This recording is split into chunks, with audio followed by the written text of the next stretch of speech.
Bonjour, bienvenue dans votre nouvelle édition du JT News Assurance.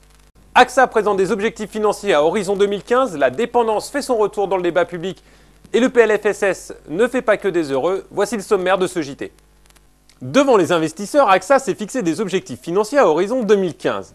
Il s'agit pour le géant mondial de l'assurance de dégager du capital afin de l'investir dans les zones et les activités les plus rentables.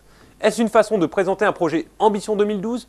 C'est-à-dire qu'on travaille sur le plan Ambition AXA, dont l'horizon est 2015 depuis maintenant près d'un an, en associant le maximum d'équipes du groupe. Ce qu'on a indiqué aujourd'hui, ce sont les premiers éléments.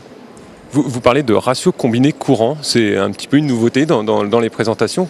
Pourquoi cette raison ? Est-ce que ça veut dire que les provisions serviront finalement maintenant à autre chose et c'est une façon de déplacer le curseur pour une exigence plus grande ? C'est une exigence plus élevée, ça n'est pas une façon de brouiller les pistes.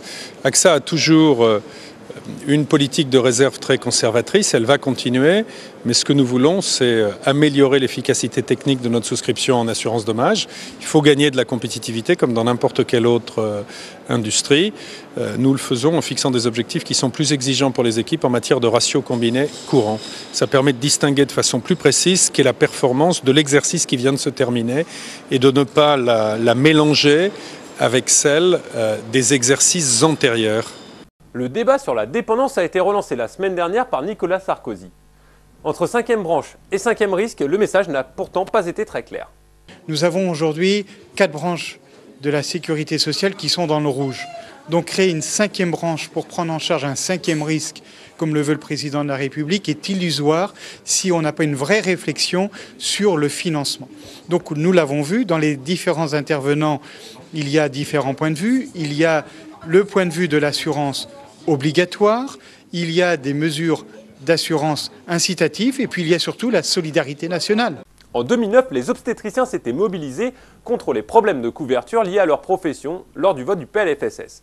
Cette année, et alors que le projet vient juste d'être adopté par le Sénat, les praticiens sont de nouveau en colère. Le PLFSS en réalité aujourd'hui, c'est terminé. Le vote a eu lieu. Et effectivement, comme vous le releviez, comme il n'y a pas eu de mouvement, il n'y a pas eu d'amendement qui soit arrivé au bout.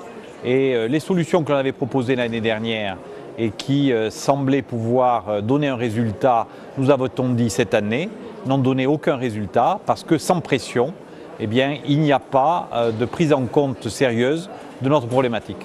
Pire, alors que le rapport Joannet a été rendu en juillet, rien n'a été fait entre juillet et maintenant et on avait prévu de le reprendre après le PLFSS. Donc vous comprenez qu'on peut interpréter ça comme le désir surtout de ne pas être prêt au moment de la loi pour que justement aucune mesure ne soit prise dans le cadre de la loi. Mercredi, vous retrouvez un reportage sur la convention AERAS et samedi, l'intégralité de l'interview d'Henri Decastre. Je vous souhaite à toutes et à tous une très bonne semaine. À lundi prochain.